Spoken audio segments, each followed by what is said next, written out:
So I'm sure most of you know I started a gratitude jar on January 1st.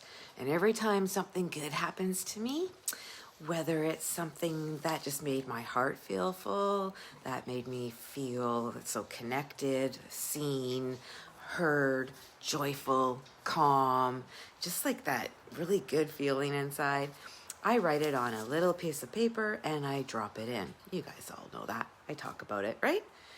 Like, look. And now my jar is actually like full. Full. Like, look at that. And not with big life events, but with the little moments that make this year feel so abundant and lucky and full.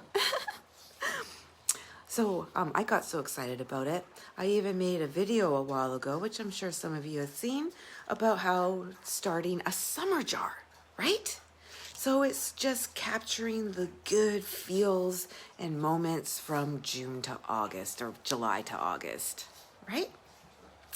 Well, you know, as brilliant as that idea is, you know, putting in the perfect ice cream, a quiet river at the moment, laughing with your children at the park, maybe just a beautiful sunset, whatever it may be.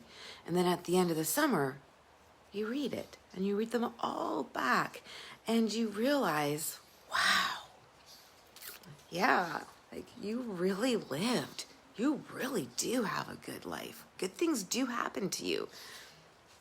But here's the thing, because I was thinking about this. If we're being really trauma-informed, which I always claim to be, waiting a year just might feel too far away. In the summer, yeah, like a whole summer, especially without school or a routine, can feel way too long. So maybe we should just start where we're at and a little bit smaller. And what if you were to do a gratitude jar that was just for the month? Or even just one for the week? That would be good. And then at the end of every week, you can write it or read it out. Start on a Sunday.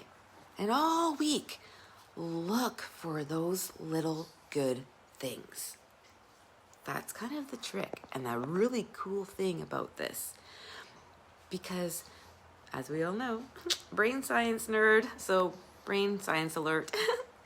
When you know you're going to be writing something down, you look for good things. You look for it because you want to have stuff to write down. So you start training your brain, your prefrontal cortex, to start noticing joy. Well, that'd be your amygdala, right? Your amygdala notices the fear. So we want the cortex to say, hey, no, wait, this is joy in your life. You're literally rewiring your brain to feel safe, connected, and present again in the moment. That's the super cool thing about my simple little gratitude jar. Like, really. But here's a really exciting thing that I'm really excited to share with you, actually. Okay, so this little piece of paper right here, this little piece of paper really kind of symbolizes what the jar means. Because this little piece of paper says, that woman at the river.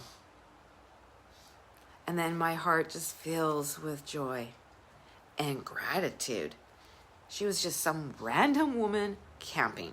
We talked for maybe 25, 30 minutes about life, about healing, about being human. No names were exchanged. Just real presence, real connection. And now she's in my gratitude jar. And she doesn't even know it. And that's the really, really cool thing. And this is the moment that really mattered. She has no idea.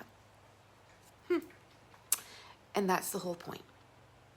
I think that's the whole point about this jar. So start your jar. Today's Sunday, if you've seen it today. Start your jar. Even if it's just midweek, Wednesday. You can do Wednesday to Wednesday.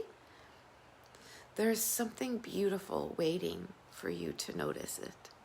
Honestly, let's train our brains to no longer be so looking for the negative, right? We want to start looking for the positive, because life is actually really pretty cool. If you like this video and you made it this far, yay you. Make sure you hit subscribe, follow, notification bell, whatever it is, and you get to watch me put her in my jar. In my gratitude jar. Oh, can you guys see it? There you go. Anyway, have a great day.